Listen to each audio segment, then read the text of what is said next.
Bismillahirrahmanirrahim. Assalamualaikum warahmatullahi wabarakatuh. Innal hamdalillah nahmaduhu wa nasta'inuhu wa nastaghfiruh wa na'udzu billahi min syururi anfusina wa min sayyiati a'malina may yahdihillahu fala mudilla lahu wa may yudlil fala hadiya lahu. Asyhadu an la ilaha illallah wa asyhadu anna Muhammadan abduhu wa rasuluh. Allahumma salli ala Muhammad wa ala ali Muhammad kama sallaita ala Ibrahim wa ala ali Ibrahim wa barik ala Muhammad wa ala ali Muhammad kama barakta ala Ibrahim wa ala ali Ibrahim fil alamin innaka Hamidum Majid. Rabbi shrah li sadri wa yassir li amri wa hlul 'uqdatam min lisani yafqahu qawli. Rabbi zidni ilman warzuqni fahman. Allahumma inna nas'aluka ilman nafi'an wa rizqan tayyiban wa amalan mutaqabbalan wa na'udzu bika min ilmin la yanfa' wa min qalbin la yakhsha wa min nafsin la tashba wa min da'watin la yustajabu laha. Allahumma arinal haqqa haqqa warzuqna ittiba'ah wa arinal batila batila warzuqna ijtinabah. Amin ya rabbal alamin. Alhamdulillah, puan-puan dan tuan-tuan, rekan-rekanku sekalian yang saya kasihi, pada sesi renungan yang ketiga ini Ustazah terus masuk pada perbincangan Allah Asy-Syafi. Memandangkan Ustazah tengah ada sedikit ditimpa oleh Allah rasa sakit, jadi Al-Latif Ustazah tangguh untuk esok. Yang hari ini kita mulakan perbincangan tentang Allah Asy-Syafi. Allah Asy-Syafi, Allah yang memberikan kesembuhan. Sebelum kita bincangkan surah apa, ayat berapa yang akan kita jadikan sebagai sandaran untuk membincangkan nama Allah Asy-Syafi, izinkan Ustazah untuk memberikan satu prolog nama ini, terkait dengan nama ini. Apa yang Ustazah alami, apa yang orang-orang di sekitar Ustazah alami, apa yang orang-orang terdekat Ustazah alami, membuatkan nama ini jangan sampai tidak diingati, tidak dimakrifati oleh manusia, khususnya kita sebagai orang Islam yang telah menyatakan sebagai seorang mukmin. Saya kadang-kadang melihat ayah saya, mak saya, setiap hari mereka akan mengonsumsi obat-obatan dari farmasi. Setiap datang pasti mereka akan mengadukan beberapa keluhan selepas saya bertanyakan kabar mereka. Buku, nota, appointment dipenuhi, ya, jadual-jadual periksa ke doktor. Saya boleh bayangkan setiap berapa bulan sekali mereka, mak ayah saya, akan melalui lorong-lorong hospital, akan melalui para pesakit dengan pelbagai jenis sakit mereka, akan melakukan temu janji paling tidak berapa minit sebelumnya, kadang untuk mencari tempat parking, kadang untuk mencari aturan yang lebih cepat dan macam-macamnya. Ada semacam wajah kebosanan dalam diri mereka yang saya nampak. Dengan membukakan jadual appointment, nama dokternya, lorong tempatnya, ya, tingkat berapanya, nak ambil obat dekat farmasisnya, jenis-jenis wajah pesakit yang akan dilaluinya. Masya Allah, saya belum mampu untuk menyentuh kedua hati mak ayah saya, karena diri saya juga belum memahami secara maksimum nama Allah Asy-Syafi. Hanya ungkapan kata-kata bersabarlah, sesungguhnya Allah tengah menyuci dosa ayah, dosa mak. Sesungguhnya Allah telah merancang untuk meletakkan kedudukan yang tinggi apabila mak bersabar, ayah bersabar, ayah bersandar kepada Allah. Hanya setakat itu yang saya boleh sampaikan sebagai seorang anak. Hari ini Allah gerakkan saya untuk memahami namanya Asy-Syafi yang disebut dalam hadis Nabi sallallahu alaihi wasallam. Puan-puan dan tuan-tuan, tentu seperti mana apa yang dialami oleh mak ayah saya, karena bagi saya nama Asy-Syafi ini lebih dekat di hati mereka yang sudah berusia senja. Mengapa? Karena usia senja itu usia di mana segala organ-organnya manusia sudah mengalami kelemahan dan kekurangan, menunjukkan bahwa sekejap lagi hidup mereka akan diakhiri dengan sebuah kematian dan kelak akan dibangkitkan untuk mempertanggungjawabkan setiap amal perbuatannya di dunia. Maka Allah ingatkan, maka sebagai bentuk kasih sayang Allah SMS kita, Allah message kita melalui penyakit-penyakit yang kita derita. Dan penyakit ini sangat dekat dengan manusia. Ianya pelbagai dan datang silih berganti. Kadang-kadang kalau kita kena sakit kepala, habis saja sakit kepala dan masuk sakit gigi. Bila sakit gigi hilang, masuk lagi sakit mulut. Bila sakit mulut hilang, akan datang lagi sakit pencernaan. Bila sakit pencernaan sudah hilang, muncul lagi sakit persendian. Datang silih berganti tanpa henti. Bila dinyatakan kita telah sehat, tak tahu orang terdekat kita yang sakit mengeluhkan penyakitnya ke kita. Ayah kita sakit, mak kita sakit, adik kita sakit, kerabat lainnya kita sakit, bahkan kawan-kawan kita juga sakit. Kita pun turut merasakan sakit ketika orang-orang dekat dengan kita juga merasakan sakit. Adakah kita akan lalui semua itu dengan cara seperti itu sampai kita mati?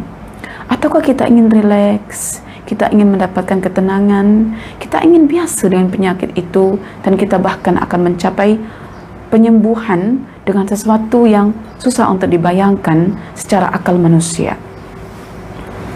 Pertanyaannya satu, adakah kita ingin berterusan dalam dekapan penyakit, dalam dekapan kegelapan, dalam dekapan kesempitan hati, ketika sudah dibuatkan pelbagai jenis appointment dokter?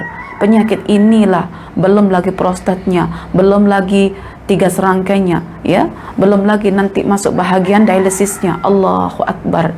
Satu orang kadang menderita 5 penyakit. Satu penyakit pantangannya saling bertentangan dengan penyakit yang lainnya. Akhirnya manusia hanya merasa putus asa, wajahnya pucat dan tidak ada gairah untuk hidup. Wajahnya seolah-olah seperti buah labu yang kelabu warnanya. Adakah kita nak seperti itu tiap-tiap hari? Adakah kita nak menyaksikan orang terdekat kita hanya itu saja setiap hari bahan bacaan kita? Menyaksikan wajah yang keningnya berkerut, wajah yang pucat, mulutnya akan menghuraikan pelbagai jenis keluhan, lalu berkata, sampai bila saya akan menjalani hal seperti ini? Maka kita semua kena refresh diri kita dengan kembali kepada Allah, mengingat bahwa Allah itu adalah Asy-Syafi. Lalu apakah makna Asy-Syafi? Sebelum kita bincang makna Asy-Syafi, adakah dalam Al-Quran sebutan kata Asy-Syafi? Ada ke tidak? Baik, puan-puan dan tuan-tuan, sebagai satu makluman, dalam buku ensiklopedia Asmaul Husna yang ditulis oleh Profesor Dr. Abdul Razak Al-Badri, sungguh nama Asy-Syafi itu sendiri secara direct tidak disebutkan dalam Al-Quran, tetapi dijelaskan oleh lisan Nabi Sallallahu Alaihi Wasallam dalam hadis sahih riwayat Imam Muslim, Bukhari, riwayat Imam Bukhari. Ya, hadis itu sangat terkenal dan dikenali oleh mereka yang sakit dan diamalkan. Cuma sayangnya satu, tidak dimakrifati nama itu. Bunyi hadis itu adalah Allahumma rabban nas adhibil ba's washfihi wa anta syafi la shifaa illa shifauk shifaan la yughadiru saqman. Hadis ini diriwayatkan oleh Sayyidatina Aisyah radhiyallahu anha. Kata beliau, Nabi sallallahu alaihi wasallam jika mendapati kerabatnya sakit, keluarganya sakit, maka Nabi akan mengusap bagian mana yang sakit lalu mengucapkan Allahumma rabban nas adhibil ba's washfihi wa anta syafi la shifaan illa shifauk shifaan la yughadiru saqaman. Ya Allah, Rabb manusia, pengatur manusia, buanglah penyakit yang membawa derita ini, adhibil ba's washfihi, dan sembuhkanlah dia ya Allah, wa anta syafi, karena engkau adalah yang menyembuhkan, yang mengangkat penyakit. Ya, washfihi wa antas syafi. La shifaa, tidak ada kesembuhan illa shifauk, melainkan kesembuhan daripadamu. Shifaan, satu kesembuhan, la yughadiru saqaman, yang tidak akan memberikan lagi penyakit baru. Allahu Akbar. Itu adalah sebutan kata asy-syafi dalam hadis Nabi sallallahu alaihi wasallam. Hadis sahih, dan doa itu boleh terus Anda rujuk dalam ensiklopedia Asmaul Husna karya Profesor Dr. Abdul Razak Al-Badri. Lalu adakah hadis itu selari dengan Al-Quran? Iya, Anda boleh rujuk dalam Al-Quran, ya, khususnya apabila kita membincangkan tentang kisah Nabi Ibrahim alaihissalam, ya, boleh rujuk dalam Al-Qurannya. Sekarang buka Al-Qurannya, yaitu surah Asy-Syu'ara, surah yang ke-26 ayat yang ke-80, ya, surah Asy-Syu'ara. Okey, kita akan tadabbur satu ayat dalam Al-Quran dan akan dilengkapi dengan ayat-ayat lainnya apabila memiliki titik persamaan. Tapi asasnya ada pada Al-Quran surah Asy-Syu'ara ayat yang ke-80, surah yang ke-26, ya, surah yang ke-26. Okey, semalam kita bincang surah Yusuf, sekarang kita bincang surah Asy-Syu'ara. Boleh dibuka Al-Qurannya ataupun buku kitabnya dalam buku Li'annakallah, muka surat 147. A'udzu billahi minasyaitonir rajim. Bismillahirrahmanirrahim. Wa idza maridtu fahuwa yashfini. Dan apabila aku mengalami kesakitan, fahuwa, maka dialah Allah, yashfini, yang akan menyembuhkan aku. Ayat ini cukup panjang dalam surah Asy-Syu'ara, pendek-pendek, tapi Ibrahim mencoba untuk memperkenalkan tentang siapakah Tuhannya kepada kita semua. Satu perkara yang perlu untuk diambil kira dalam menafsirkan ayat ini adalah bahwa Ibrahim itu satu-satunya nabi dalam Al-Quran yang diiktiraf oleh Allah Subhanahu wa taala Rabbul Alamin, yang diiktiraf oleh Allah Subhanahu wa taala sebagai Rabbul Alamin, bahwa Ibrahim ini mendatangi Allah dengan qalbun salim, mendatangi musibah di dunia dengan qalbun salim, mendatangi Allah di akhirat pun dengan qalbun salim. Apakah qalbun salim? Qalbu yang di dalamnya tidak ada sedikit pun yang namanya kekufuran, kesyirikan, kehalusan kekufuran, kehalusan kesyirikan, betul-betul tidak ada langsung dalam qalbu Ibrahim alaihissalam. Apakah konsekuensinya daripada ungkapan seperti ini?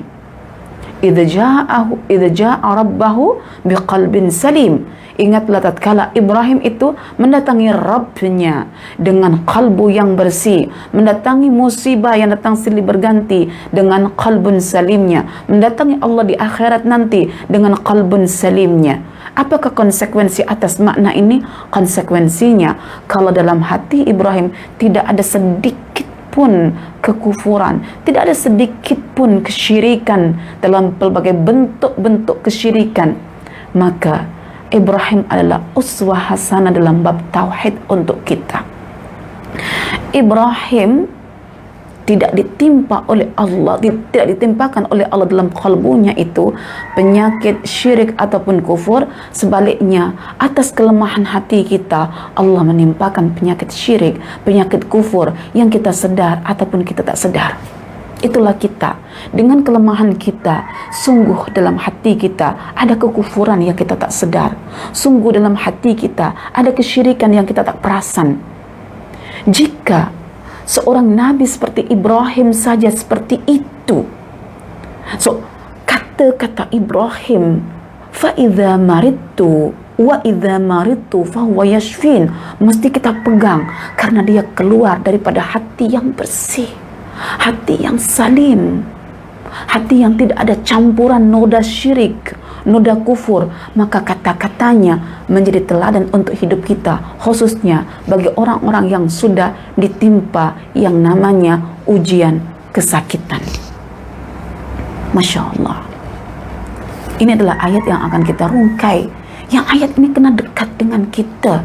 Karena itu penulis dalam buku Li'annakallah mengatakan bahwa sesuatu yang paling dekat dan hampir dengan kita adalah penyakit. Karena penyakitlah nanti yang akan boleh menghantarkan kita sama ada pada kesembuhan atau pada kematian. So penyakit itu ibaratnya adalah kematian kecil.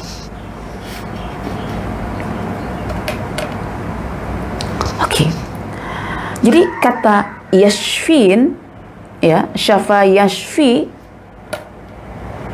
itu fi'il mudhari yang menyembuhkan, maka ya maksudnya menyembuhkan, maka yang menyembuhkan itu namanya asy-syafi, ya.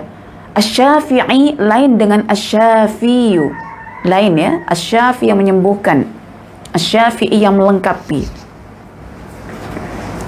Oke. Selain itu, selain ayat ini, ada ungkapan-ungkapan syafa yashfi shifa'un, ya. Ada yashfi, ada syafi, ada syifa. Kalau yashfi, ya, menyembuhkan, asyafi yang orang yang, maksudnya Tuhan yang menyembuhkan, yang maha menyembuhkan, syifaan itu kesembuhan. Terkait dengan syifa, Allah juga menyebutkan dalam Al-Quran, ya. Disebutkan dalam Al-Quran surah Al-Isra ayat yang ke-82. Wa nunazzilu minal Qur'ani ma huwa shifa.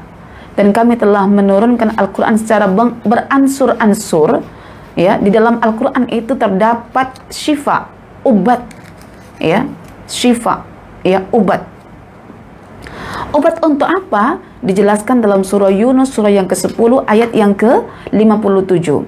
Ya ayyuhan nas qad ja'atkum mau'izatun min rabbikum wa shifaa'un lima fis sudur. Wahai sekalian manusia, telah datang, ya, ajaran-ajaran, nasihat-nasihat, ya, daripada Tuhanmu untuk kalian, dan juga syifa, yaitu obat dari dalam Al-Quran itu sendiri, lima fis sudur, untuk mengobati apa yang ada dalam dada-dada kalian.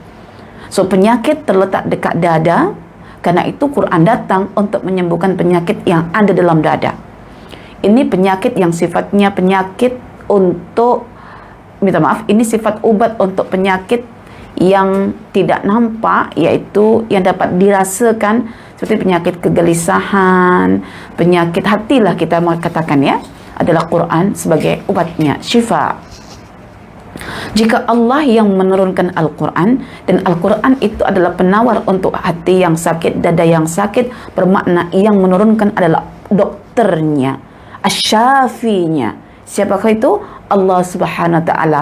Allah is our doctor. Oke, kemudian yang kedua, bukan hanya Al-Quran yang disebutkan sebagai obat dalam Al-Quran sahaja, tetapi Allah juga menyebut dalam surah An-Nahl, surah yang ke-26, surah yang ke-16, ayat yang ke-69, bahwa madu itu, ya, madu lebah, bukan madu bini, ya, madu lebah itu adalah obat juga untuk jasad manusia. So disebutkan dua obat di situ, Al-Quran untuk dada manusia, sedangkan madu untuk jasad manusia. Al-Falaq adalah obat Al-Quran untuk jasad manusia, An-Nas adalah obat bagi dalaman manusia. Subhanallah, Masya Allah. Kadang-kadang kita mencari obat dekat luar negara, pergi book tiket, book hospital dekat Amerika, dekat Beijing, dekat Singapura, dekat Canada, Paris, macam-macam kita nak book hospital terkenal. Tapi sebetulnya kalau kita belajar tentang kisah Nabi Ayub alaihissalam, obat itu taklah kemana pun. Obat itu ada di sekitar kita sendiri, cuman kita terlalu mengagungkan perubatan sampai lupa yang telah menciptakan obat itu, yaitu Allah Subhanahu wa ta'ala.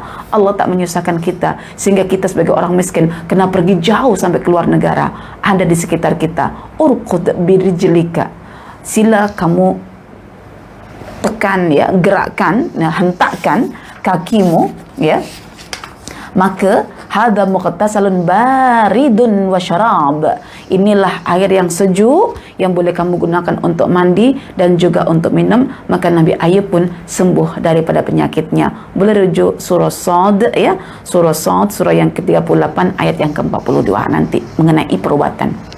Baik. Jadi asas perbincangan dalam Al-Quran sudah kita kemukakan ya. Ada dalam hadis Nabi riwayat Bukhari, ikutkan Aisyah yang bersabda ya. Kemudian ikutkan Aisyah yang meriwayatkan daripada jalur sahabatnya. Kemudian yang kedua daripada Al-Quran, yaitu surah Asy-Syu'ara surah yang ke-26 ayat yang ke-80. Kita boleh rujuk juga dalam Al-Quran surah Al-Isra ayat 82, surah Yunus ayat 57, surah An-Nahl ayat 69, dan terakhir adalah surah Sa'd ayat 42, yang mana surah Sa'd ini menjelaskan pada surah Al-Anbiya surah yang ke-21 ayat yang ke-83. Wa ayyuba idh nada rabbahu anni massani ad-durru wa anta arhamur rahimin. Dan Ayub tatkala dia menyeru kepada Tuhannya, duhai Rabb, sungguh aku telah tertimpa satu penderitaan, satu bahaya, tetapi saya tahu ini semua bersumber daripada kasih sayangmu. Allahu Akbar walillahil hamd. Okey, puan-puan dan tuan-tuan, harapnya perbincangan kita mengenai dalil nama Allah Asy-Syafi ya kita dapatkan, dan sekarang kita masuk kepada pemaknaan nama Asy-Syafi. Siapakah Asy-Syafi itu? Mengapa kita perlu kenal nama Asy-Syafi? Untuk apa kita mengenalinya? Bagaimana cara kita mengenalinya?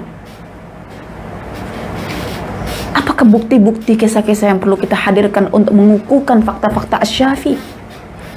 Lalu bagaimana cara kita nak merenungkan nama Asy-Syafi dalam hati kita untuk kita lebih dekat dengannya, untuk lebih dekat dengannya, untuk menjadi ahli ibadah yang betul-betul sempurna.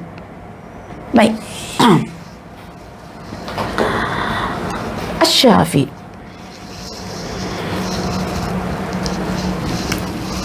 ya. Asy-Syafi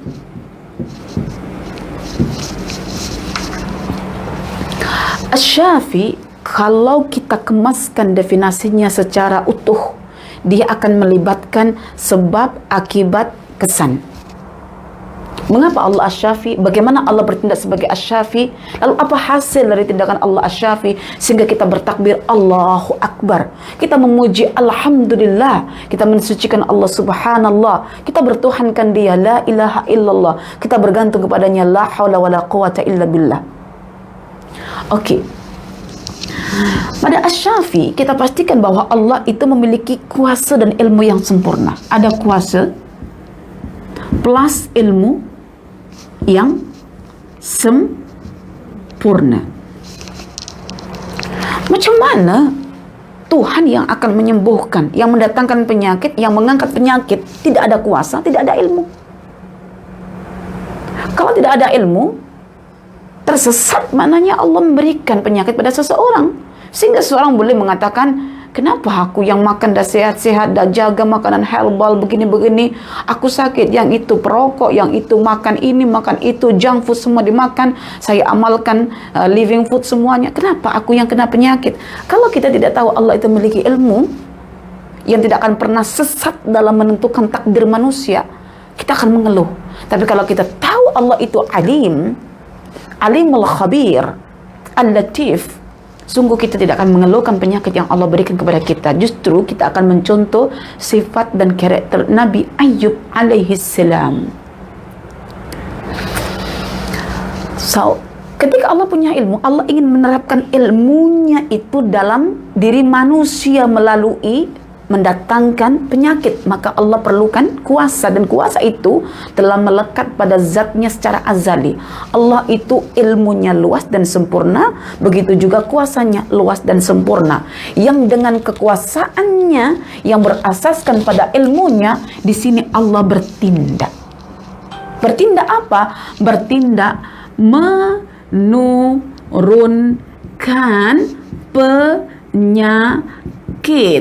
Daun itu penyakit, menurunkan penyakit. Penyakit secara perseorangan, ya, ataupun penyakit secara merata seperti wabak yang hari ini. Harapnya lepas ini kita tidak ada lagi isu besar tentang COVID. Harapnya bagi yang mendengarkan kajian Asy-Syafi. COVID tak lebih besar daripada Allah yang menciptakan COVID. Kenapa kita besarkan COVID sementara kita tak pernah membesarkan Allah? Hadirnya COVID supaya kita membesarkan Allah, bukan membesarkan isu COVID. Hadirnya COVID agar kita merujuk Allah Asy-Syafi. Masya Allah, menurunkan penyakit. Ya, zat yang memiliki ilmu dan kuasa yang sempurna, dengan kekuasaan yang berpaksikan pada ilmunya, dia bertindak menurunkan penyakit. Penyakit ini diturunkan pada manusia, pada hewan, pada semua makhluk yang dia inginkan berpenyakit. Makhluk-makhluk yang sifatnya itu adalah mengalami kehidupan sehingga vitality mereka terancam. Oke. Menurunkan penyakit. Ketika Allah Asy-Syafi menurunkan penyakit, ya, tujuannya adalah supaya manusia itu kembali kepadanya, kepada Allah. Kembali kepada Allah, mengakui kelemahan diri, terlahir namanya ketawaduan, bergantung pada kesembuhan dari sisi Allah, ya. Bersabar atas musibah penyakit yang menimpa, mendapatkan kesucian jiwa. Ketika penyakit sudah mencapai tahap puncaknya dan manusia menyerahkan kepada Allah yang menciptakan penyakit, maka disinilah Allah bertindak. Ya, dia bertindak mengangkat penyakit dari diri manusia ketika penyakit itu sudah tidak berguna lagi. Allahu Akbar. Ada kalanya penyakit itu berguna untuk kita, untuk mensucikan diri kita. Tapi ketika penyakit itu sudah berjaya menjadi sebuah deterjen yang menyucikan dosa-dosa dalam kalbu kita, Allah angkat. Untuk apa Allah kekalkan? Dia terwujud keinginan Allah, kehendak Allah. Ketika fungsi penyakit itu adalah untuk menjatuhkan ego manusia. Manusia kadang-kadang terlalu sombong dengan kesehatan badannya. Penyakit itu merupakan aib bagi kesombongan. Sehingga Allah ingin menundukkan manusia. Sehingga Allah menginginkan manusia yang besar badannya, yang tak pernah sakit. Itu rasa lemah, hina, tak berdaya di hadapan Allah. Ketika manusia ini sudah mengakui kelemahan diri, tidak ada gunanya penyakit bersarang dalam badan manusia itu, maka Allah mengangkatnya. Ketika penyakit itu Allah tujukan pada manusia untuk mengangkat darjatnya, sudah bersih jiwanya tapi nak angkat darjatnya, seperti penyakit yang Allah berikan pada para nabi. Ketika muncul sudah terwujud yang namanya kedudukan darjat yang tinggi, tak ada guna penyakit itu, maka Allah ambil penyakit itu. Penyakit adalah untuk menciptakan keridhaan. Ketika manusia sudah merasa rela dengan takdir Allah, sudah mengenal takdir Allah, lebih memahami takdir melalui penyakit, maka penyakit sudah tak berguna lagi, sehingga penyakit itu diambil oleh Allah. Demikianlah penyakit datang, satu untuk mengajar kita tawadu, tidak sombong karena kita lemah. Penyakit mengajar kita untuk sentiasa bersabar. Dengan kesabaran itu, dosa-dosa kita akan terpadam dan suci semula jiwa kita.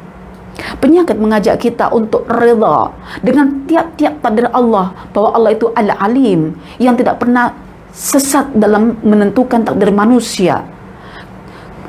Penyakit itu juga boleh mengangkat derajat manusia. Ketika semua tercapai, maka penyakit itu tidak ada guna lagi. Dari sini kita boleh faham mengapa penyakit ada yang bertahan, bersarang dalam sebagian manusia yang lama sangat, berpuluh-puluh, berbelas-belas tahun, tapi ada yang sekejap, walaupun jenis penyakitnya sama, walaupun makanan, obat yang dikonsumsi juga sama. Dan selalunya manusia mengatakan, aku sakit, contoh ya, aku sakit cancer nih, aku udah amalkan sekian-sekian, aku udah buat perawatan sekian.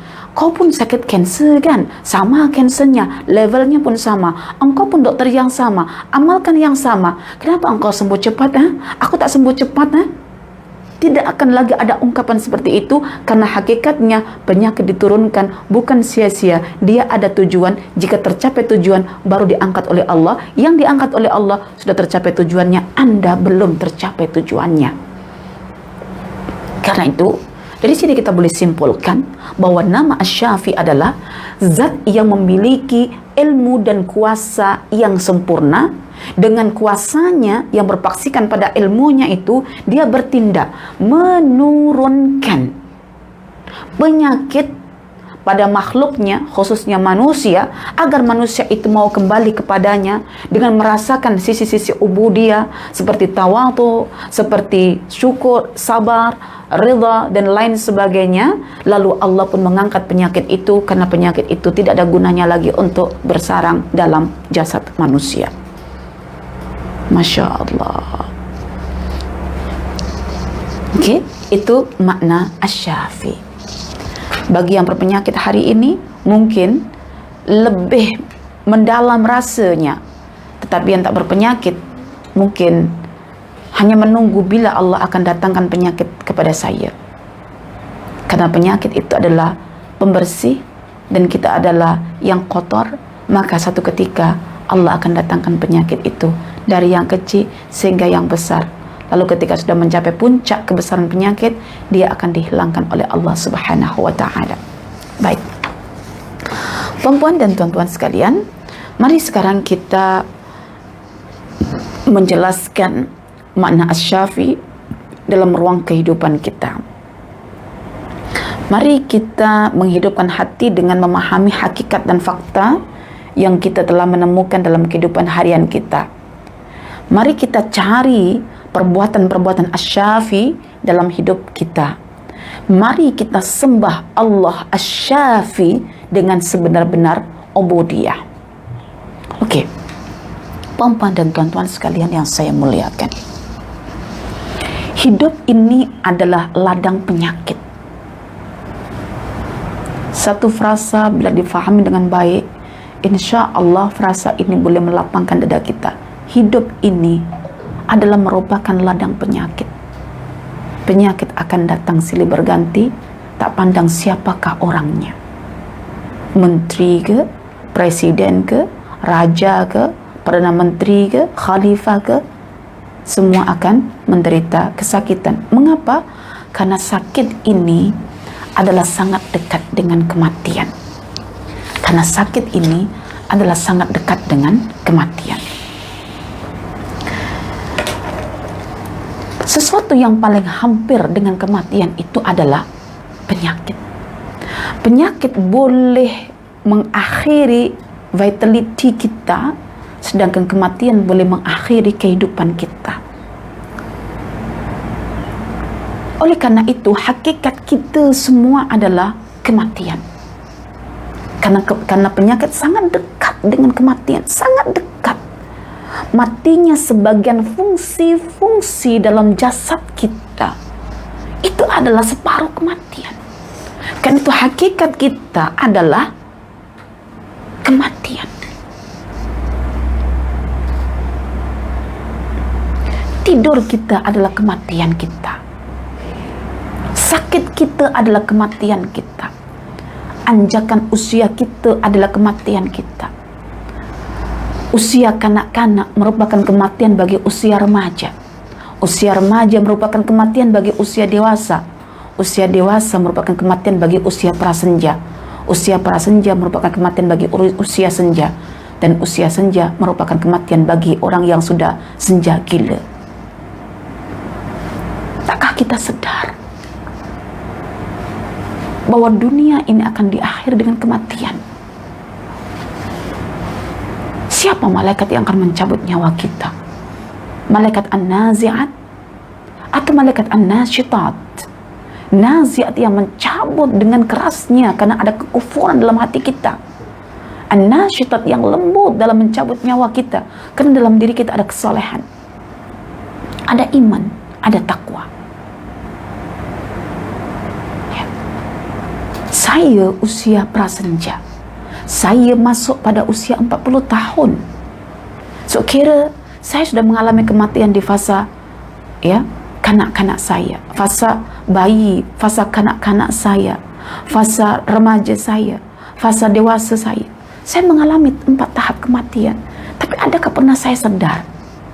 Dan selama saya mendapati fase kematian saya di situ, Allah tampilkan penyakit-penyakit yang menimpa saya datang silih berganti. Ya. Allahu Akbar. So, diri kita ini perempuan sebetulnya lebih mirip dengan kematian berbandingkan kehidupan. Namun angan-angan yang terlalu tinggi untuk memiliki umur panjang membuatkan kita lupa akan hakikat diri kita adalah kematian. Itu masalah kita. Orang yang sakit pun dia tidak ingat, tidak pernah mencium aroma bau kuburannya. Dia ingat bahwa dengan sakitnya dia boleh sembuh kalau merujuk dokter sekian, dokter sekian, dokter sekian.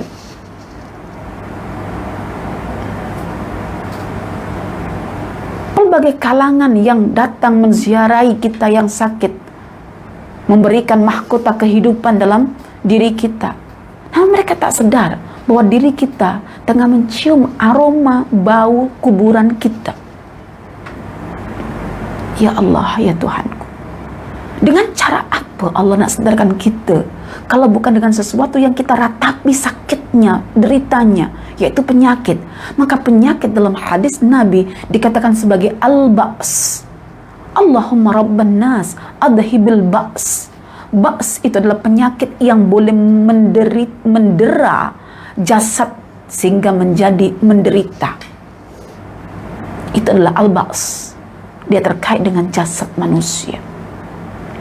Ya. Dan penyakit ini yang terkait dengan jasad, Allah sebutkan dalam Al-Quran bahwa dia merupakan kesan daripada penyakit mental. Penyakit mental. Penyakit yang hilang makrifah pada Allah.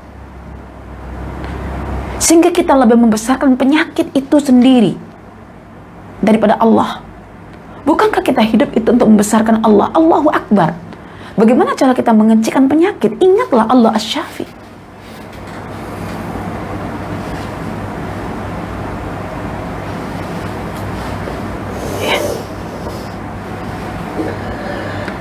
Penyakit mental ini, penyakit yang akan bersarang dalam dada kita dan dia akan mempengaruhi salur darah kita, dan salur darah kita akan mempengaruhi sel-sel dalam badan kita, dan sel-sel dalam badan kita akan mempengaruhi jasad kita sehingga muncul penyakit darah tinggi karena tekanan emosi, penyakit kencing manis juga karena tekanan emosi. Ujungnya penyakit itu semuanya karena tidak ada keredaan terhadap takdir Allah, sehingga memunculkan emosi, dan emosi itu menekan dada manusia, dada menjadi sempit, maka menganjak kepada darah, kepada sel, akhirnya kepada jasad manusia. Mengapa saya berani mengatakan hal demikian? Karena saya melihat orang di sekitar saya yang sudah sembuh total penyakit kencing manisnya, tapi ketika ada masalah tekanan yang luar biasa, dia menderita tekanan emosi, gulanya naik menjadi 16-17 lagi. Setelah sekian lama bertahun-tahun dia merawat secara living herbal, ya, maka herbal yang sifatnya hidup, ya, tanaman-tanaman hidup, tetapi sia-sia pekerjaannya itu, hilang dengan adanya emosi. Allahu Akbar. Maka Allah mengatakan wasyifa'un lima fis sudur. Tentang syifa ini Allah kaitkan dengan sudur. Allah tak kaitkan dengan lain-lain, karena inilah asasnya kalau kita bincang. Anda pemarah. Mengapa Anda pemarah? Karena Anda tak boleh atur, kawal emosi Anda. Mengapa Anda emosi? Karena Anda tak boleh isi kalbu Anda dengan ma'rifatullah, mahabbatullah, muraqabatullah, syauqullah, tawakkal ala Allah. Itu masalahnya, tauhidullah. Baik. Tapi satu harapan bagi orang-orang yang sakit, Ingat bahwa penyakit itu ketika sudah sampai pada batas kemuncaknya, dia akan hilang sendiri. Seperti malam, ketika sudah mencapai batas kemuncaknya, dia akan bertukar menjadi siang. Itulah penyakit, perempuan. Dan dia bukan sekali saja, dia akan berganti-ganti. Seperti malam bertukar siang, siang bertukar malam, malam bertukar siang, sehat, sakit, kaya, miskin, miskin, kaya, lemah, kuat, kuat, lemah, dan lain sebagainya. Oke. Jadi penyakit begitu banyak, dan dia, Masya Allah, ketika kita berhubungan dengan nama Asy-Syafi, sungguh obat yang Allah turunkan kepada orang berpenyakit itu pelbagai. Saya bagi tahu tadi ya, ada berbentuk Al-Quran, ada berbentuk sedekah, ada berbentuk living food, ya, makanan yang hidup. Ada yang berupa obat betul ya, makanan yang dapat dikonsumsi seperti minuman, seperti madu ataupun obat-obat lainnya. Penyakitnya juga ada yang bersifat nampak, ada yang tidak nampak, bersifat jasadi ataupun batini. Obatnya pun begitu, ada yang bersifat jasadi, ada bersifat batini. Anda belajar nama Asy-Syafi, kalau Anda tidak mengenal jenis-jenis obat, Anda rugi. Jangan fokuskan obat itu hanya setakat sesuatu yang ditelan oleh mulut, diproduksi, diproses dan direspon oleh pencernakan. Bukan itu. Fakta-fakta di luar sana mengajar pada kita tentang Allah Asy-Syafi. Oke, saya tunjukkan. Ada jenis obat yang memang dia bersifat fisikal, yang dia kena dirasa oleh anggota badan. Seperti living food, makanan-makanan yang baru. Oke, saya bagi satu kisah. Ini pendekatan yang lebih sempurna lagi. Dalam buku ini, buku Li'annakallah, saya memang melihat buku ini boleh menggantikan karya An-Nabulsi ketika tak memiliki karya An-Nabulsi. Buku ini lebih dekat dengan fakta-fakta dan realiti. Oke, dalam buku Li'annakallah, penulis memberikan satu contoh tentang seorang anak yang mengidap penyakit paru-paru, peparu, dan divonis oleh dokter dia akan mengalami kematian, dan akhirnya parentsnya digalakkan untuk memindahkan ke pedesaan, ke perkampungan agar anak ini boleh mengakhiri hidupnya dengan menghidu udara-udara segar dekat perkampungan. Satu ketika anak ini ketika di perkampungan, ya sudah balik ke kampung, dia berjalan dengan membawa sepotong cake yang sejuk. Tiba-tiba ada seorang pakcik tua melihat anak yang kurus, biasanya orang kalau sakit paru-paru itu kurus badannya ya, yang kurus dan pucat, dengan pandangan sayu penuh kasih sayang, penuh rasa sedih. Lelaki tua itu berkata kepada anak itu, "Wahai anakku, kamu mau hidup tak?" Saya tengok keadaan itu memang secara fisik memang nampak mendekati kematian. Maka anak itu mengatakan, "Iya, saya mau hidup." Tinggalkanlah makanan-makanan yang mati itu dan berganjaklah menuju makanan yang hidup. Makanan yang baru saja dituai, yang masih hangat dari kehidupannya, itu maknanya living food, makanan yang fresh, yang baru je dipetik, baru je diambil. Seperti daging segar yang baru disembelih, itu hewan baru mengakhiri hidupnya, itu hidup, makanan hidup. Seperti buah-buahan yang baru dipetik, sayur yang baru dipetik, ya, ubi-ubian yang baru digali, yang masih fresh daripada kehidupan makanan itu. Ikan. Lalu anak itu mengamalkan apa yang dikatakan oleh pakcik itu. Lalu dia makan hari-hari dengan living food. Masya Allah, anak yang disangka dan divonis mati itu di perkampungan itu, dia hidup dan sekarang dia menjadi seorang pakar nutrisi sedunia. Boleh dirujuk dalam kitab Li'annakallah, dan boleh nanti merujuk dalam page beliau sendiri apa saja makanan-makanan herbal, karena makanan living food karena dia sendiri mengalami faktanya. Ini satu kalau bagi saya sesuatu yang berdasarkan pada fakta yang dialami itu lebih mempengaruhi jiwa kita setakat orang yang tidak mengalami benda itu tapi dia mengambil pandangan orang lain. Contohnya misalnya ustazah sendiri bercakap tentang begini tapi ustazah mengamalkan, contohnya tak berkesan. Tetapi kalau orangnya sendiri, subhanallah, sekarang dia menjadi seorang pakar nutrition sedunia. Ingin tahu namanya? Sila rujuk dalam buku Li'annakallah. Oke, itu satu penyakit yang menggunakan obat living food, bukan obat farmasis. Nanti kita akan tahu bagaimana cara meraih kesembuhan itu sebetulnya, sehingga akal kita tidak diperas untuk memikirkan jenis obat. Ya, bagaimana caranya sebetulnya? Oke. Kadang-kadang penyakit ini juga dia tidak melalui sentuhan pemakanan atau obat-obatan yang dirasakan oleh jasad, tapi dia melalui sentuhan keyakinan terhadap hari kebangkitan, yaitu melalui sedekah. Ya, Rasulullah SAW bersabda, ya, diriwayatkan oleh At-Tabrani dalam Mu'jam Al-Kabir, dawu maradakum bis sadaqah. Obatilah penyakit orang-orang sakit di sekitar kamu semua itu dengan bersedekah. Oke, ini satu fakta yang berlaku bahwa penyakit itu dapat diangkat oleh Allah dengan sedekah.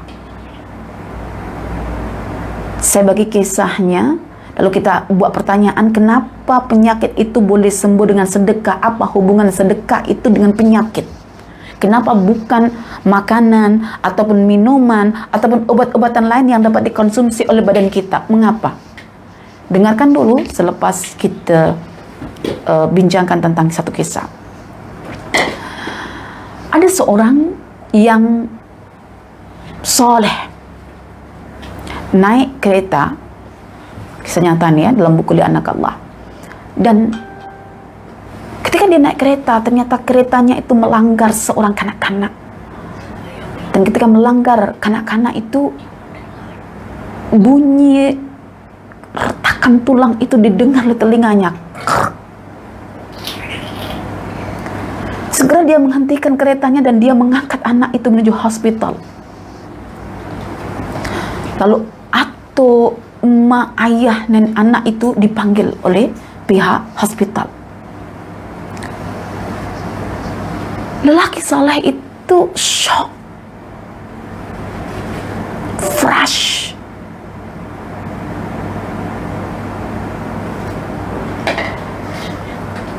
tak percaya bahwa selama hidupnya dia akhiri dengan melanggar seorang anak. Dan bunyi retakan tulang anak itu tidak dapat dia lupakan. Dia terngiang-ngiang, dia sedih, dia lunglai, dia lemah. Apa yang berlaku seandainya anak Anda yang masih kecil dilanggar? Anda berstatus sebagai atuk nenek, Anda berstatus sebagai mak ayah. Apa yang Anda lakukan ketika itu? Anda akan report pelanggar itu ke polis. Dan kalau boleh, dihukum seumur hidup ataupun dihukum pancung mati, dihukum gantung. Itu mungkin kita, tapi tidak kepada atuk, mak, ayah, anak itu. Subhanallah. Ma'rifatullah membuatkan manusia itu boleh rida, tenang, bersabar, dan tidak ada huru hara. Ma asaba min musibatin illa biidznillah. Karena apa aja yang berlaku itu semua Allah izinkan. Nak salahkan siapa? Yang panik yang melanggarnya, yang tenang wakil kepada yang dilanggar. So atuk kepada anak itu menenangkan pemuda yang melanggarnya itu. Ditenangkan, akhirnya atuk itu yang mengimami salat berjamaah antara yang melanggar, mak, ayah, anak itu, dan atuk itu yang mengimaminya. Dan tahu ketika ada masalah, Quran yang dibaca oleh atuk itu bukanlah Quran yang kita baca kerap kali ketika kita ada masalah, yaitu kita baca kulhu, atau kita baca al-ikhlas, atau wadduha, ataupun al-lail dan lain sebagainya. Tidak. Dia membaca situasi keadaan yang dialami itu mengikut apa yang di dalam Al-Quran, yaitu beliau memilih membaca Al-Quran surah Al-Baqarah ayat 155 yang disudahi dengan wabasyiris sabirin. Dan Allah akan memberikan kabar gembira bagi orang yang bersabar. Bagi orang yang bersabar. Penyakit boleh diobati dengan keredaan.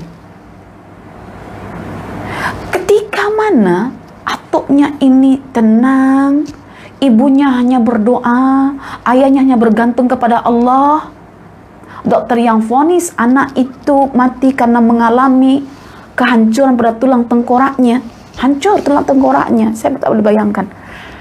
Sepekan kemudian, seminggu kemudian, subhanallah, penulis li'annakallah ini mendatangi anak itu dekat hospital. Anak itu boleh tertawa, bermain, dan Allah menyatukan tulang-tulang dalam tengkoraknya. Ya Allah, saya kata, dengan keredaan hati, keyakinan akan adanya hari akhirat, bahwa Allah akan membalas yang terbaik, Allah sembuhkan anak itu. Apa yang Allah buka, tidak ada satu pun manusia yang boleh menutupnya. Allah berkehendak untuk mengangkat penyakit itu, maka tidak ada satu makhluk pun yang boleh mengecam, memvonis bahwa anak itu akan mati seketika atau secepatnya. Allah. Yang kedua, yang tadi cerita yang kedua yang saya nak masukkan adalah tentang masalah sedekah. Ada seorang, ya kalau kita katakan public figure dari Saudi, sakit buah pinggang. Ketika sakit buah pinggang itu, dia berusaha untuk mencari siapa yang mau menjual buah pinggangnya. Akhirnya lelaki yang sudah berumur ini pergi ke Mesir dan mendapati di Mesir ada seorang anak perempuan yang sanggup menjual buah pinggangnya. Ketika bersepakat antara keluarga anak perempuan itu dengan keluarga lelaki ini, maka dibelilah dengan seharga 100.000 rial ketika itu untuk satu buah pinggang. Ketika masuk bilik pembedahan, ya, lelaki tua ini yang terkenal ini, yang public figure ini, berusaha untuk mengenal, berjumpa dulu dengan anak perempuan yang sanggup menjual buah pinggangnya. Maka anak perempuan itu datang dengan malu-malu ke bilik lelaki tua itu, dan lelaki tua itu bertanya, apa yang mendorong kamu untuk menjual buah pinggang kamu? Anak perempuan itu menjawab, karena kemiskinan, karena aku ingin menolong saudara-saudaraku yang masuk university. Mereka tak mampu untuk meneruskan pengajian mereka dekat university kalau tidak ada keuangan, maka saya akan menolong mereka. Seketika bergolak dalam hati lelaki tua itu, bagaimana mungkin aku mengambil buah pinggang dia, sementara dia hidupnya hanya untuk dia menaruhkan hidupnya untuk kehidupan saudara-saudaranya. Kalau aku ambil dia, buah pinggang dia, bagaimana dia membantu saudara-saudaranya? Tidak masuk akal kalau saya ambil buah pinggang seseorang yang bertanggung jawab atas pengajian saudara-saudaranya. Maka Pak Cik itu mengatakan kepada anak-anaknya, wahai anak-anakku, datang anak-anaknya, serahkan duit 100.000 rial ini kepada anak perempuan itu sebagai sedekah, dan aku tak mau di operation membeli buah pinggangnya. Anaknya marah-marah. Kenapa ayah seperti ini? Sudah syukur dah. Dia dah jual, dapat harga yang sepatutnya dia dapat. Tetapi anak kalah dengan ayahnya. Akhirnya duit 100.000 rial yang patutnya untuk beli buah pinggang diberi sebagai sedekah untuk anak perempuan itu. Tengok cantiknya Tuhan Allah. Balik lelaki ini dari Mesir menuju ke Saudi. Dekat Saudi beberapa hari kemudian dia cek ke dialisis, ya. Dia selalu cuci darah, ya. Dia pergi dialisis dan dia cek ke hospital untuk mengetahui keadaan buah pinggangnya. Subhanallah, buah pinggangnya berfungsi semula. Ya Allah, apa hubungan sebetulnya antara sedekah itu dengan perawatan? Orang sakit itu orang yang dekat atau berada di ambang kematian, karena sakit itu hakikatnya kematian kecil. Ketika seseorang bersedekah, as-sadaqah, itu bermakna dia membenarkan adanya hari kebangkitan di akhirat. Ini aku sedekah karena aku benarkan hari akhirat. Antara penyakit yang membawa pada maut dengan kehidupan selepas maut itu dikaitkan dengan sedekah, karena sedekah itu adalah pembukti bagi iman seseorang akan adanya hari kebangkitan. Sedekah membenarkan harta yang dikeluarkan karena untuk membenarkan janji Allah di akhirat, dan Allah tunjukkan kebaikannya di dunia sebagai satu motivasi pada orang lain nanti untuk bersedekah. Itu motivasi saja. Anda akan termotivasi untuk menyembuhkan penyakit Anda dengan sedekah. Namun ketika Anda sedekah karena sedekah itu ubudiyah, jangan ingat tentang kesembuhan. Tengok.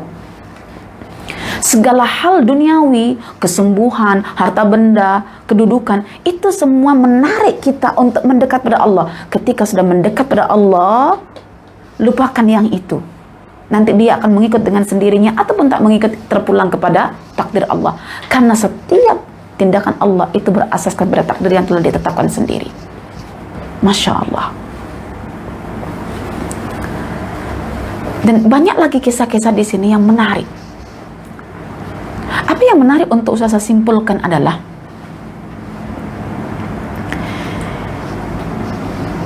kita tidak sadar bahwa untuk meraih kesembuhan itu bukan karena sebab yang kita hadirkan seperti obat-obatan. Karena itu, untuk meraih kesembuhan itu sebetulnya ada dengan 3 cara. Pertama, carilah sebab. Cari sebab. Tapi jangan terlalu berlebihan sangat nak menuhankan sebab. Carilah sebab sekadarnya. Berobatlah. Ketika mana Anda menjumpai obat sebagai sebab, jangan tuhankan obat, jangan tuhankan sebab, tapi tuhankanlah yang menciptakan sebab yang Anda jumpai itu. Dan yang ketiga, selalunya obat dia akan selari dengan penyakit. Iya kan? Maka ketika Anda mengonsumsi obat dan yakin dengan pencipta sebab, ada 2 kemungkinan. Anda kena reda ketika menelan obat atau ketika berobat.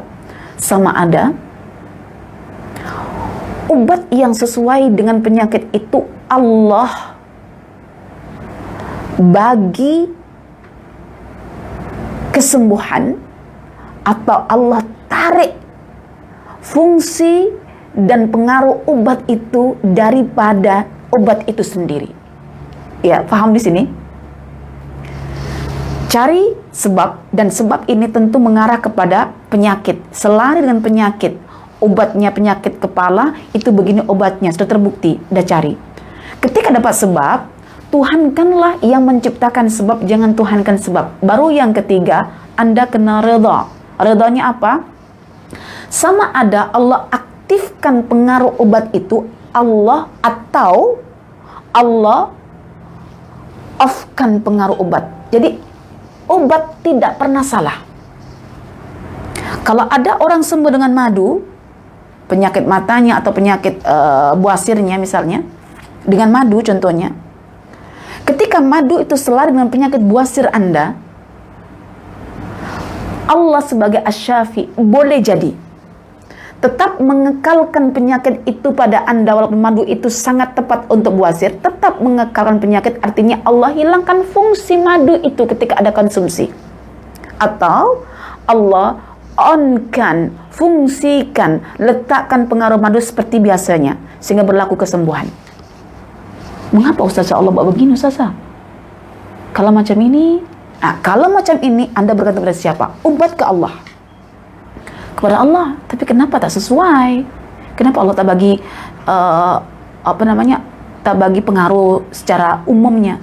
Karena melalui penyakit Allah hendak mengajarkan kepada Anda untuk percaya pada takdir Allah. Subhanallah. Bukankah ciri orang beriman yang keenam adalah percaya dengan qada qadar Allah, baik atau buruknya? Mengapa dalam hidup ini ada orang boleh sembuh hanya dengan madu 1 botol, Anda berpuluh-puluh botol tidak sembuh juga? Maka jangan terlalu beria-ia sangat nak buat testimoni tanpa mengajarkan tentang masalah takdir sebalik kematian, di sebalik penyakit. Nanti orang akan rasa tipulah, katanya dengan meminum olive oil dalam kemasan yang telah diterbitkan oleh farmasi sekian-sekian, nanti boleh sembuh penyakit jantungnya. Kenapa saya tak sembuh? Sampai sudah bertahun-tahun saya amalkan tak sembuh. Itu tadi, kita lupa bahwa Allah itu Rabban Nas, mengatur manusia. Ada yang layak diberikan penyakit sampai lama untuk mensucikan jiwanya, ada yang sudah suci jiwanya sekejap dari Allah ditarik oleh Allah. Itu terkait dengan masalah batin kita. Batin kita ditegur Allah melalui penyakit jasad kita. Karena itu obatnya sama, dan obatnya yang sama itu untuk penyakit yang dikenal pasti memang itu obatnya. Tetapi kenapa obat itu ada yang berfungsi, ada yang tidak? Dikatakan berfungsi karena orang itu boleh sembuh, dikatakan tidak karena orang itu tidak sembuh. Nak mengajar kepada kita.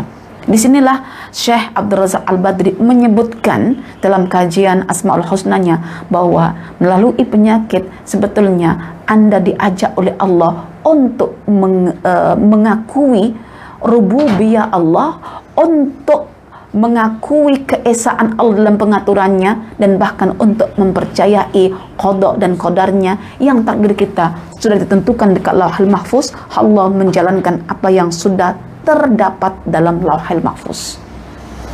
Ya Ustazah, berarti saya tak tahu nasib saya. Karena itu gantungkan nasib Anda kepada Allah. Tidak ada yang sia-sia. Semakin lama Anda berpenyakit, semakin berpeluang Anda untuk dicuci Allah daripada penyakit itu. Sebagai kesimpulan akhirnya, puan-puan dan tuan-tuan, apa yang diperkatakan oleh Al-Imam Ibnu Qayyim Al-Jauziyah dalam kitabnya Madarij As-Salikin mengenai hakikat ubudiyah dalam nama-nama Allah. Puan-puan dan tuan-tuan, sekejap lagi mungkin ya, tak sedar kita akan memasuki 10 malam terakhir di bulan Ramadan. Ataupun kita sudah duduk di bulan Ramadan ini, kita akan menguatkan ibadah kita, ubudiyah kita. Betul kan? Ada orang berubudiyah membaca Quran, ada orang berubudiyah dengan bersedekah, ada orang berubudiyah dalam bulan Ramadan dengan mengajar dan lain sebagainya. Ya. Beliau mengatakan dalam kitab itu bahwa orang yang paling sempurna ibadahnya adalah mereka yang dikenali sebagai ahli ibadah yang mampu untuk mengaplikasikan tuntutan-tuntutan yang terdapat dalam nama-nama Allah maupun sifat-sifat Allah selepas dia mengenali nama-nama itu. Anda sudah kenal Asy-Syafi, Anda sudah kenal Al-Hafidh, Anda sudah kenal As-Samad. Nak jadi ahli ibadah yang sempurna, amalkan tuntutan pada 3 nama ini. Kalau Anda sudah kenal nama Allah 100 nama, amalkan tuntutan-tuntutan yang ada pada nama-nama tersebut. Niscaya Anda akan menjadi orang yang paling sempurna dalam ubudiyah. Anda sholat malam, tidak kenal Allah, hanya setakat baca Quran untuk khatam, tidak ada nilai ibadah lebih baik daripada 1000 bulan. Karena itu An-Nabulsi mengingatkan kita, orang yang diiktiraf ibadah di bulan Ramadan melebihi 1000 bulan ahli ibadah adalah mereka yang beribadah karena menjalankan tuntutan-tuntutan di sebalik nama-nama Allah. Lalu Anda bagaimana? Ustazah, saya baru kenal 3, itu pun dekat siri renungan Ramadan hari ini Ustazah. Tidak mengapa, yang ada Anda amalkan. Anda berpenyakit hari ini dekat bulan Ramadan, amalkan nama Asy-Syafi. Panggil Allah. Anda tak perlu book hospital dekat New Zealand. Anda tak perlu book hospital dekat Amerika. Anda tak perlu nak buat appointment berapa bulan kemudian. Anda tak perlu datang awal beberapa menit sebelum dibedah. Anda tak perlu benda itu. Anda terus panggil, Ya Allah, Ya Syafi. Allahumma rabban nas. Anda panggil ya Allah, Anda sudah berada dekat hospital Allah. Anda panggil ya Allah, Anda sudah berjumpa atau berkonsultasi dengan dokter yang sebenarnya, yaitu Allah. Anda sebut ya Allah, Anda sudah menemukan preskripsi daripada Allah Asy-Syafi. Anda tak perlu beratur. Anda cukup katakan ya Allah, Anda dekat hospital Allah. Anda katakan ya Allah, Anda sudah berdialog dengan dokter yang sebenarnya, yaitu Allah. Anda katakan ya Allah, Anda sudah mendapatkan preskripsi daripada dokter yang sebenar. Anda sebut ya Allah, Anda telah mendapatkan rawatan sebenar daripada dokter itu. Anda telah dibedah, Anda telah dimasukkan obat, dan Anda lain-lain sebagainya. Sangat jimat, sangat efektif, dan hujungnya dengan sakit yang Anda derita, Anda bawa berjumpa Allah kelak. Penderitaan itu satu mengukurkan dosa, kelak di akhirat Anda membawanya dalam keadaan Anda reda. Irji'i ila rabbiki radiyatan mardiyah. Masalahnya untuk reda, kenali Allah Asy-Syafi, kenali nama-nama Allah lainnya. Insya Allah pandemik yang dibesar-besarkan oleh yang mengagungkan akal bagi kita letakkan di bawah iman kita. Iman kepada Allah mengatasi segala-galanya. Bukan COVID yang kita besarkan, tapi Allah yang menciptakan COVID yang kita besarkan. Mengapa diciptakan COVID? Untuk membuat kita tunduk pada Allah, suci di hadapan Allah, tinggi darjatnya di hadapan Allah, dan reda dengan takdir Allah. Aqulu qauli hadza wa astaghfirullah li wa lakum. Subhanakallahumma wa bihamdika asyhadu an la ilaha illa anta astaghfiruka wa atubu ilaik. Walhamdulillahi rabbil alamin. Wassalamu alaikum warahmatullahi wabarakatuh. Yang mana nih? Maklumat dari penganjur, bagi siapa yang ingin mendapatkan buku Li Annakallah, stok sudah terhad. Bagi yang ingin mendapatkan buku Li Annakallah, buku ini stoknya sudah terhad. Yang ingin mendapatkan segera berhubung dengan pihak Ramia, seperti yang saya bagi tahu hari itu nombornya yang diawal dengan 011 itu ya. Buku ini tak banyak, tapi insyaallah lepas Ramadan nanti kita akan coba untuk bekalkan semula, karena bagi saya buku ini bentuk dialog yang dipenuhi dengan penceritaan yang membuat kita percaya lebih dekat dengan nama-nama Allah. Walaupun cuma setakat 10 nama, tapi bagi saya satu nama itu sudah mampu mengubah persepsi tentang hidup kita mengenai penyakit itu. Subhanallah, luar biasa, Masya Allah. Jadi saya beritahu stok terhad, yang teringin untuk mendapatkannya, berminat untuk memilikinya, sila berhubung dengan pihak Rami 011 5166 8148, insyaallah. Dan jangan lupa juga bagi yang sudah intens dengan kelas ustazah juga, untuk tahu teorinya daripada sumber hadis, daripada sumber Al-Quran, ya, semua dikupas habis oleh Profesor Dr. Abdul Razak Al-Badri, yaitu ensiklopedia Asmaul Husna.